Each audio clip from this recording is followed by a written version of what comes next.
Hello, everyone, and welcome to another edition of Deep Thoughts in the Shallow End. I'm Don Burton here with Meena Sharif, who works with me every day at the Ontario Swim Academy. How are you today, Meena? I'm doing great. How are you? I'm good. So today we're in the middle of May, after the long weekend, where things are starting to open up, and we don't really know when we get back to training. People are calling it return to play or return to swimming or whatever you want to call it. But pretty much we've had several weeks now of not being able to do our normal stuff. Swimmers are not in the pool. There are some swimmers that are in their own backyard pools. Some people have temporary pools that they've set up in their garages. Some people have swim spas. Some people are doing lots of different things. But for the most part, people are doing dryland stuff. And I think a few people enjoyed having a week or two off, and then some people really wanted to get going because they were bored and they didn't want to have all that great work that they did disappear on them. So today's talk that Meena is going to go through, it's obviously all the stuff you can do at home. And we know that there's lots of clubs out there who are doing an awesome job. The coaching staffs are keeping their swimmers involved and engaged and doing fun team challenges and doing a great job, whether it's Zoom calls or one-on-one phone calls or however they're doing it. Some people are doing challenges with the parent, with the swimmer, and they're then sending it in. And some teams are doing like cross-country runs, or can you run far enough to get from your hometown to Tokyo, where the Olympics were supposed to be, where they will be.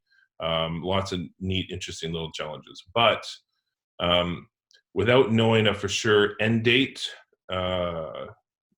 we feel like it's now time to do a little assessment as to where you are as a swimmer, as an athlete, and try to figure out how we're going to get to from where we are now to when we get back in the pool and training. So we don't have a timeline. So this is the middle of May after the long weekend. So we don't know whether it's like 2 weeks, 4 weeks, 8 weeks, 12 weeks, or 16 weeks till we're allowed back in. And where everybody is, it might be somewhat different. However, normally in the sport of swimming, all the programming is done from whoever that person's coach is. So that coach has a structure of you're coming in 4 times a week or 6 times a week or 8 or 9 or 10 or whatever that happens to be. They look after all the programming for all the dryland stuff you do before the pool or after the pool, and obviously all the programming done in the pool. And right now, that onus is somewhat on the swimmers, more than it ever has been before. The swimmers can choose to take part in whatever the club is doing or not.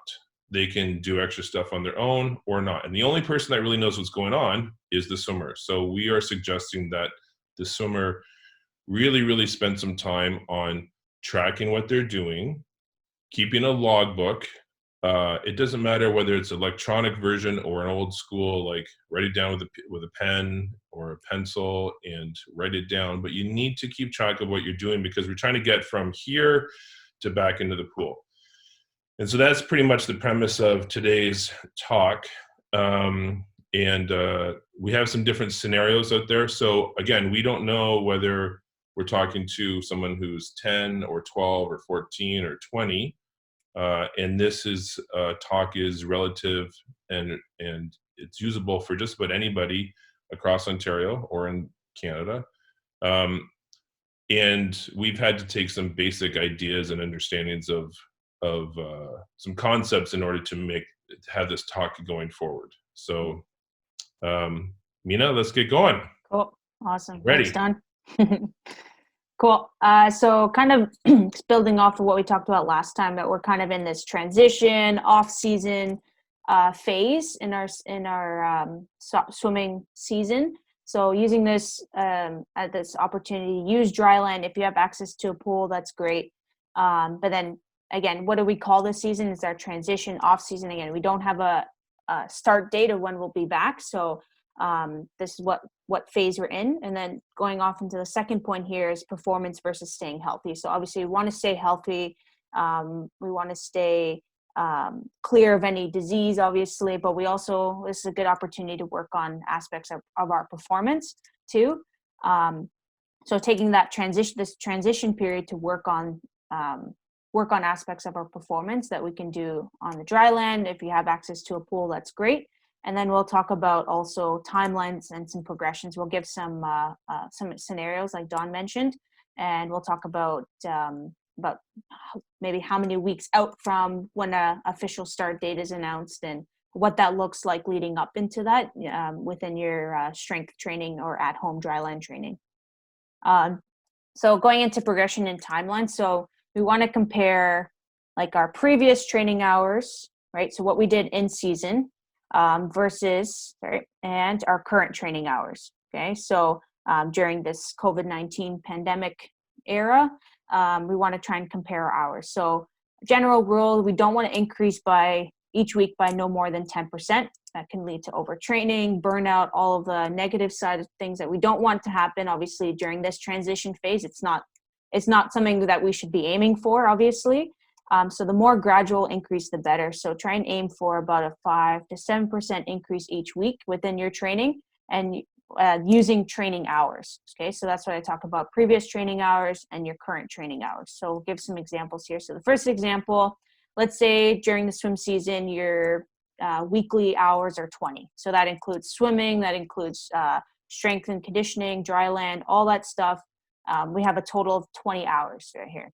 Let's say right now your current hours are 10 hours. So that's about 2 hours per day, 5 days a week. Pretty typical, might be doing that give or take. So how can we gradually increase into that 20 hour in order to, when we're ready to start up again? So this is the example of a 7% increase each week. So you can see week 1, we do 10.7 hours. Week 2, again, these are rounded, but 11.4. Week 3, 12.3.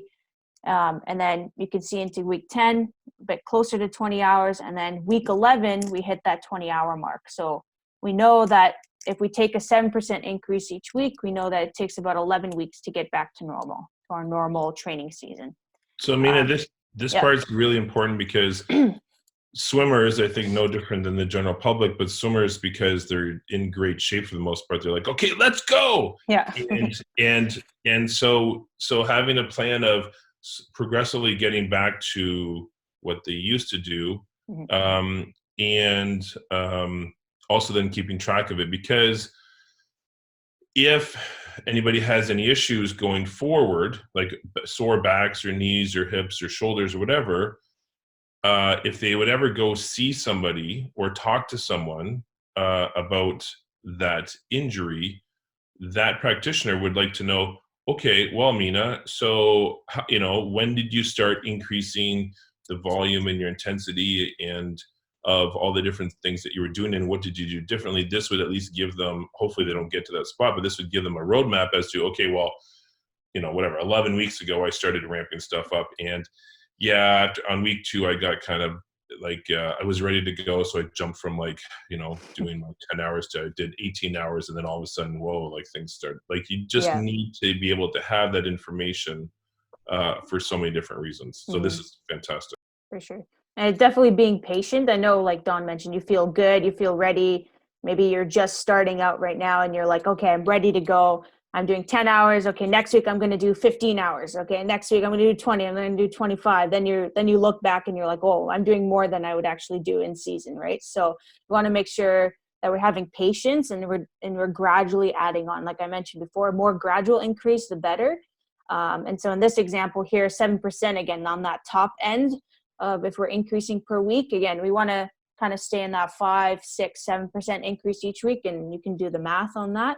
And we'll go into the next example here. So example 2, again, in season hours, 20, again, like maybe you have a different situation, maybe what your swimming hours look like. Current hours right now you're doing with dry land. And let's say we do a 5% increase each week. So that's about 30 minutes more every week, which seems a little bit more manageable. I think I like this number a lot more. And again, depending on the timeline and all that stuff. So you can see week 1, 10.5 hours, week 2, 11, week 3, 11.5. And then by week 15, we're at our 20 hours or so, 21 hours. This is rounded up a little bit. So maybe that might look like additional sessions. You may have an AM and a PM session. Again, using this example, it takes about 15 weeks, almost 4 months to get back to normal. Okay, so let's say, throwing out a date here, let's say we start in September. This would be a good timeline, for example. So you have a 5% increase it by 30 minutes each week. And I like that number a lot just because it's more gradual. It doesn't seem very drastic. And it could just be, doesn't have to, and you'll see examples later on, but it doesn't have to be like, I'm going to run 30 more minutes. It could just be, I'm going to walk or hike 30 more minutes, or I'm going to bike for a little bit more. It's more kind of low impact, and it doesn't have to be drastic changes to your program. I think that this is a really great example. This gets us past the Labor Day weekend. Mm-hmm. Most clubs in Ontario start the 2nd, the 3rd, or the 4th week of September. Yeah. This gives us enough time to figure out what our options are for all the facilities that we're going to be going into. Mm-hmm. And I think from the other perspective, I think by mistake, athletes are not realizing how much cardio they actually like go through in a normal week in swimming. Mm-hmm. So although a practice may not be like killer hard or whatever, right? There's a lot of cardio that's involved in working on their technique in the pool.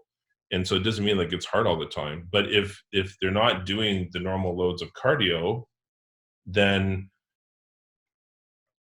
whenever we get back to it, it's going to be that much more challenging on being able to handle the cardio and the technique and then all the other demands that get thrown on inside of a practice. And that's, that's with coaches doing it right and with whatever the parameters are going to be put upon us. But I think this is a really close example as to maybe how and when we get to start back. And I think the 5%,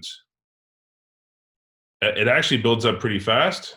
Mm-hmm. As you go week by week. Mm-hmm. So I really like this one. Mm-hmm. Cool.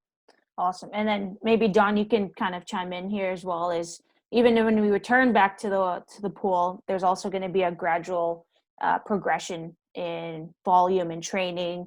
Maybe you might have 3 sessions per week in the water, maybe next week by 4. So again, even though we're building up dry land wise, maybe we'll have the same progression, hopefully going in the water as well, right?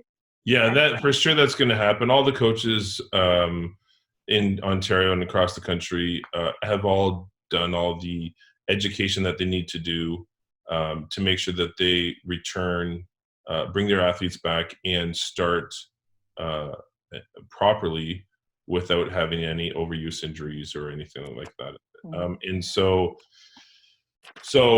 we realized that we may not be able to be in the water as much as we normally are at the very beginning, or have the same number of people in each practice or in each lane as we normally would be. But you know what? All the coaches are creative. All the clubs are great at supporting their coaches and giving them the time and the tools and the resources to figure out how to make this work. And so as long as the athletes are taking a little bit of time on their own and having some ownership on this should go really, really well. The one thing that is different than normal is that normally in an off season, like regardless of how old the swimmer is or what level they have progressed to in competitions, they may have 3 weeks, 4 weeks, 8 weeks, 10 weeks off in the summer. Well, we're almost there already from the middle of March from when this thing happened.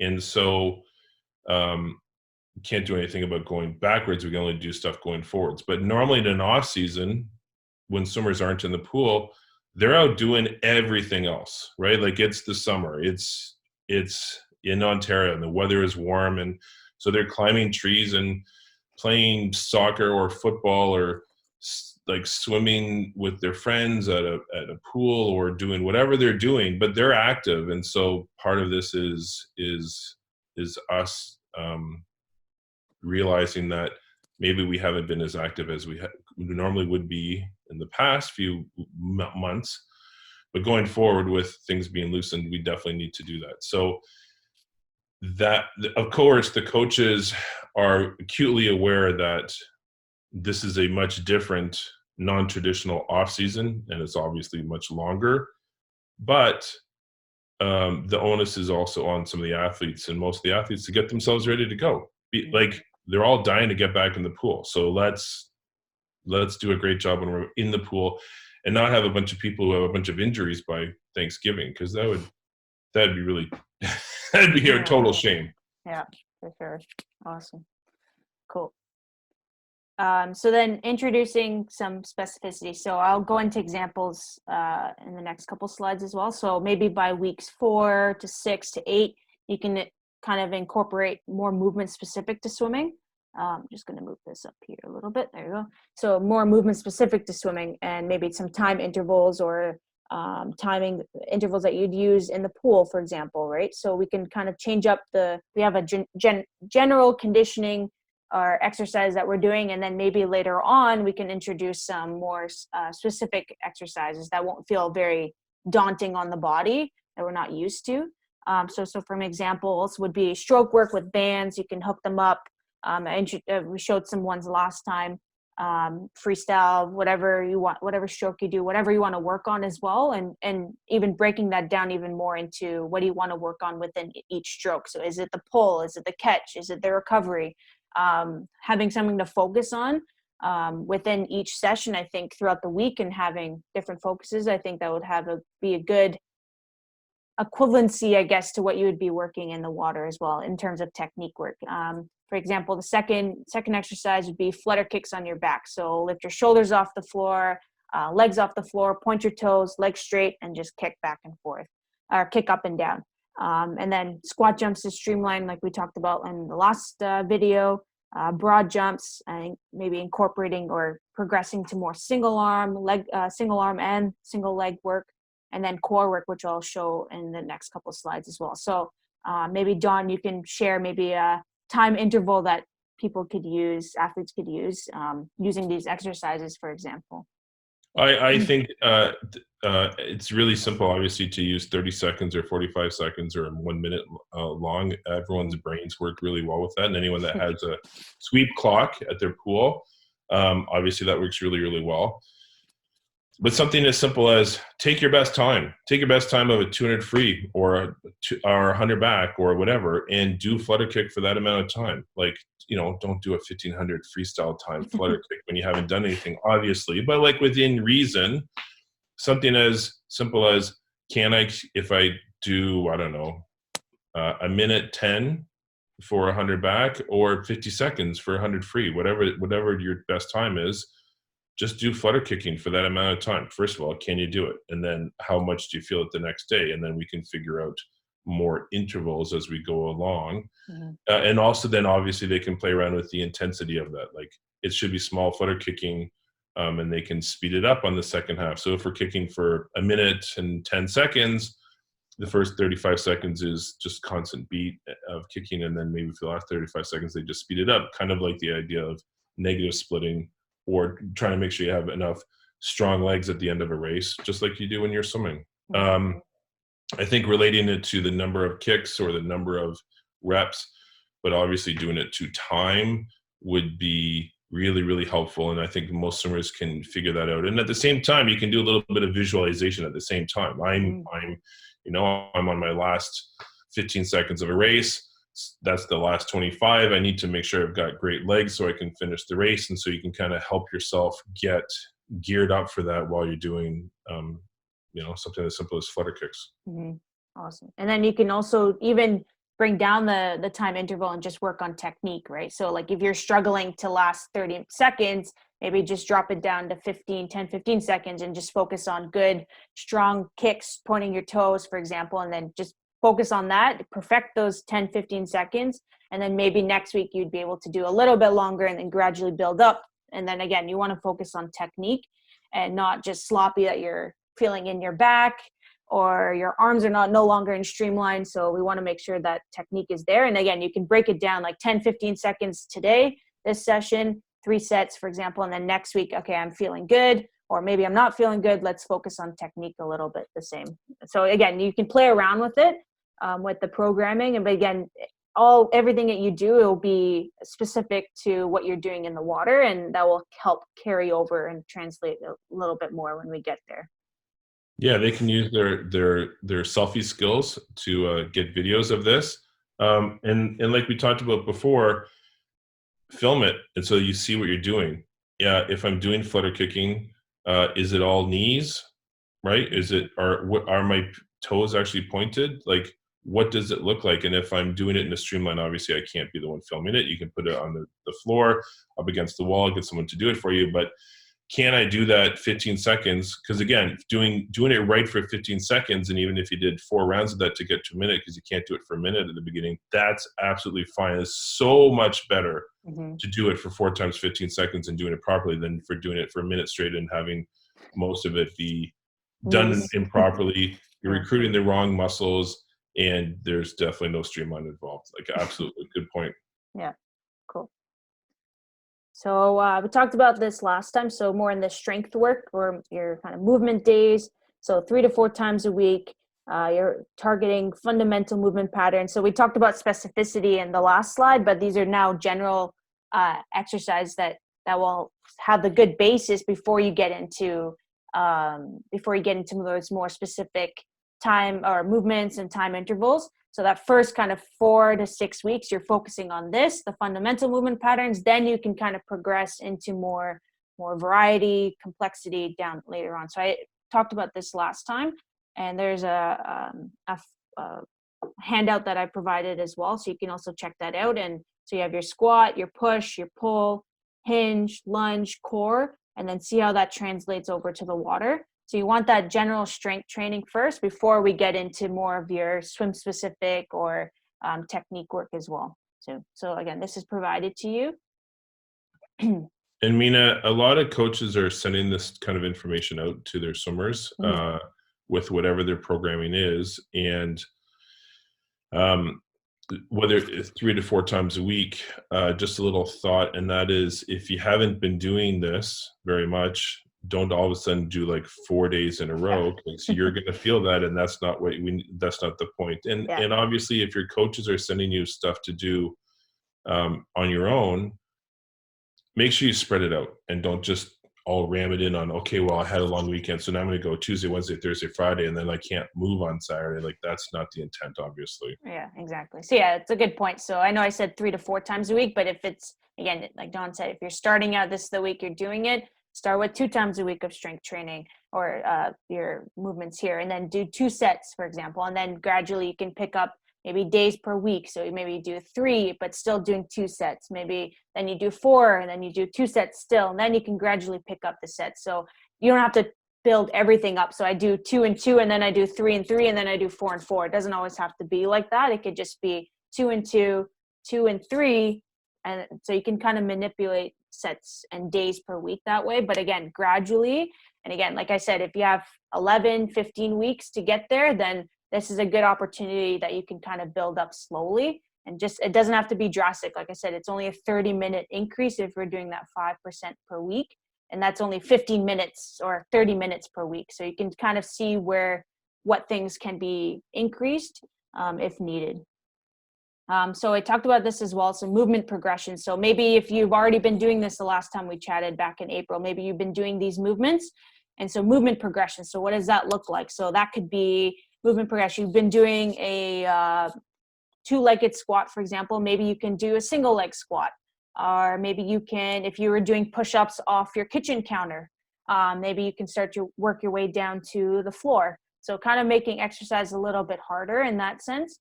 And then tempos as well. So another thing that you can do, for example, is if you're doing a regular squat and you feel like you've been having a good pace up and down, maybe 1 second down, 1 second up, and you have no equipment and you're just using your body weight. And then you can just do, like, for example, 3 seconds on the way down, 1 second hold, and then 3 seconds back up. So that immediately changes the movement. It feels like you're lifting a weight at that point, right? So I think that's one way you can kind of change things. And it doesn't always have to be, I have to get more weight, I have to add more weight. It's just maybe slowing it down. And that, again, that will translate better over to the pool because you're building that base strength. And again, equipment, if you can find equipment now, and it's like gold right now to find equipment. So, but if you have it, laying around, and now you're thinking that if you've been doing all this work and you're finding that you need a challenge, you can add in some bands, some dumbbells, kettlebells, plates, barbells. That's kind of the more luxury side of things.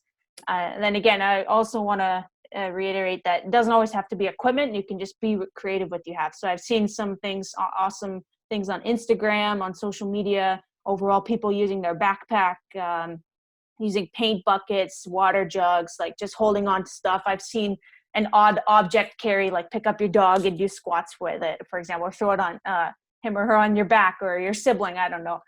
So there's kind of creative ways you can use and just to add some weight and make it fun for yourself. Again, at the end of the day, you want to make sure you're having fun, and especially if you're starting to gradually build back up again, you want to make sure that you're having fun doing it. So again, be creative with what you have, and you can add in these different type of progressions to make those exercises a little bit more challenging. Again, make sure you have the base first, so body weight, and then maybe after a couple weeks, 4 to 6 weeks, you can add in that these progressions here.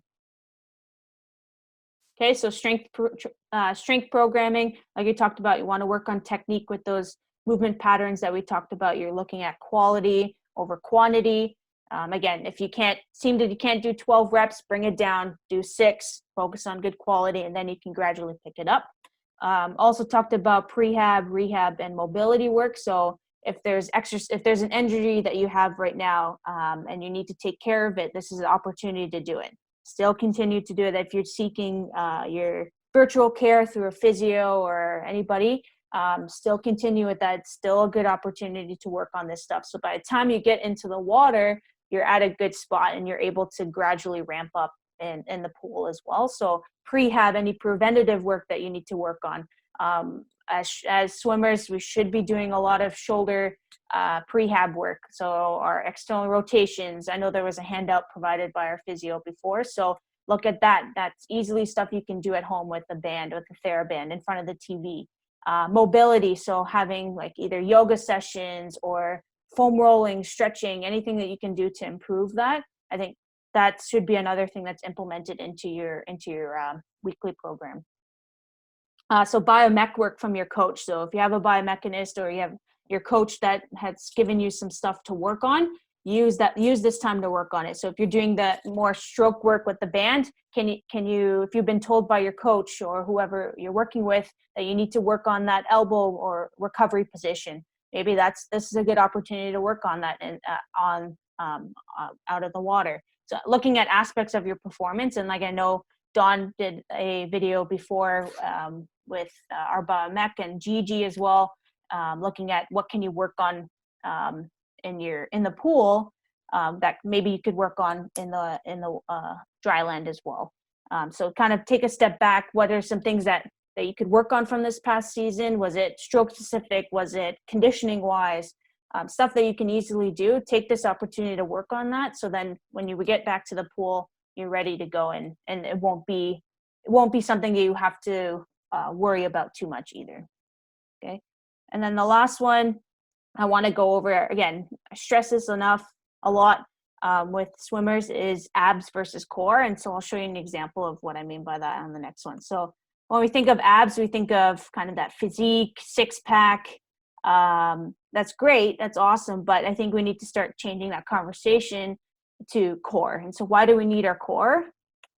So we need it for a proper streamlined position. So pushing off the wall or diving in, if we're not in that perfect streamlined position, we're going to create a lot of drag, a lot of resistance, and it's going to slow us down. So can we use exercises that will help support us in the water as well as during our stroke? So if you're pulling and you're rotating your body, it may not be an ideal position, obviously. So can you do exercises that will help kind of anti-rotation while your arms are doing different stuff? So again, core is not just abs. People just think of the 6-pack just in the front, but we want to think about core as front and back, all the way around, all the way from our torso all the way down to our hips. And we want to think about our core as a way as transferring power from our limbs. So from our legs up, from our arms down, we want to think about that the whole time. So in swimming, core is super important because we need that power to transfer over to our arms,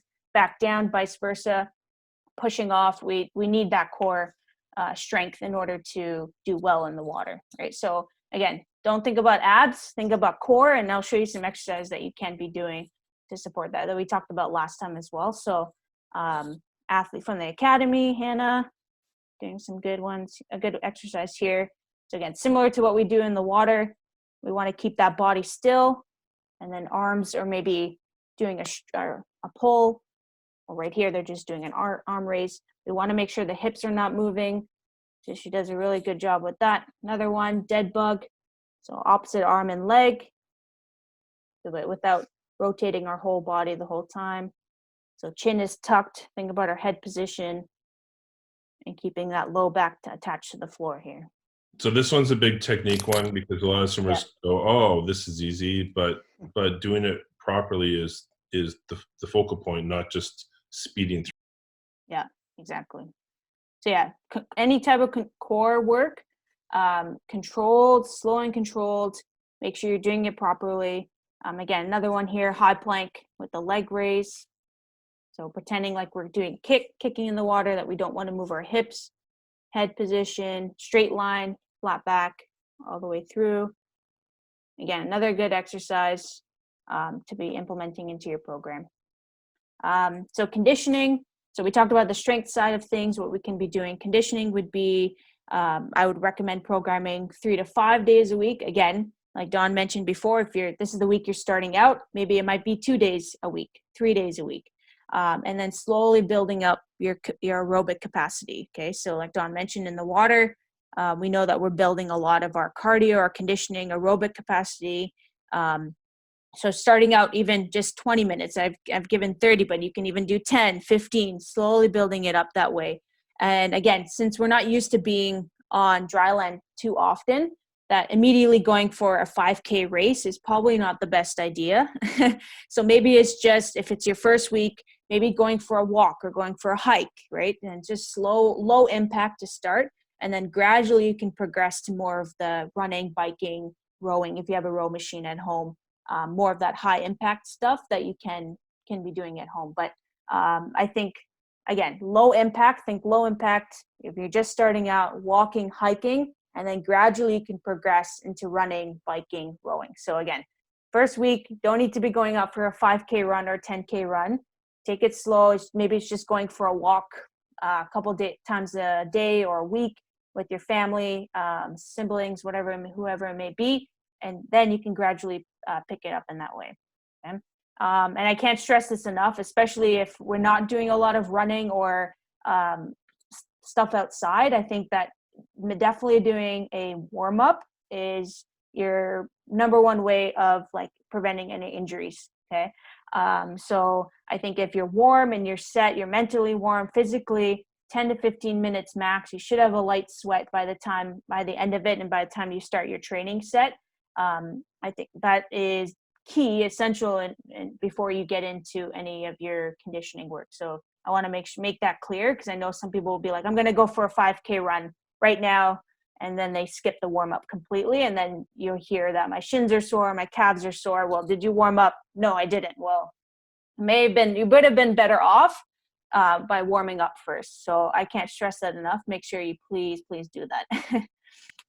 Swimmers are historically known Yeah. to do that. So Yeah, exactly. hopefully we don't keep doing it. Exactly. So, and again, I want to stress the point of physical distancing. We still have that rule in place. So making sure you have distancing. If you are going outside and you're running by people, make sure you're out of the way. Again, if you're with your family, totally fine to be close with them, but making sure that you're physically distancing from other people not in your household. So getting into some take homes, we'll wrap it up a little bit. So again, focus on the basics, what we talked about, core, not thinking about abs all the time. I hear a lot of swimmers asking, what are some good abs? I want to get a 6-pack, or I want to get this. Okay, well, what can we actually take this time and actually work on functional core exercises that are going to translate over to the pool?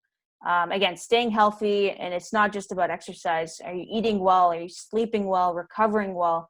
Those other factors are going to be bigger determinants of how you do in the next couple weeks, right? So again, maybe you're just starting out and your sleep is poor and you're saying, well, I'm not feeling good.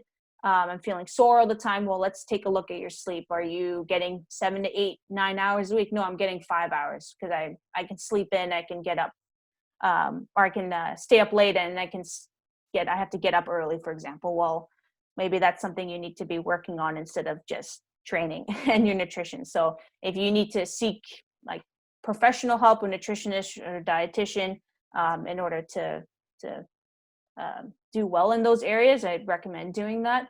And then last 2 point, like Dawn says, now's the time to start. So if you haven't been doing anything, hopefully you've been doing stuff. Maybe the last time we chatted in our last video, hopefully you've been doing stuff and we provided some guidance. But if you haven't, now's the time to start. So again, more gradual, the better, 5 to 7% each week. And again, not drastic, 30 minutes, 15 minutes per week increase. And you have that timeline and you have a wider range of when you need to be back into the pool. I think that will set you off better instead of just trying to rush things last minute, 2 weeks before you need to get in the pool. Well, I'm going to start running now. Okay, well, that's not going to go well for you. So now's the time to start and gradually progressing as much as you can.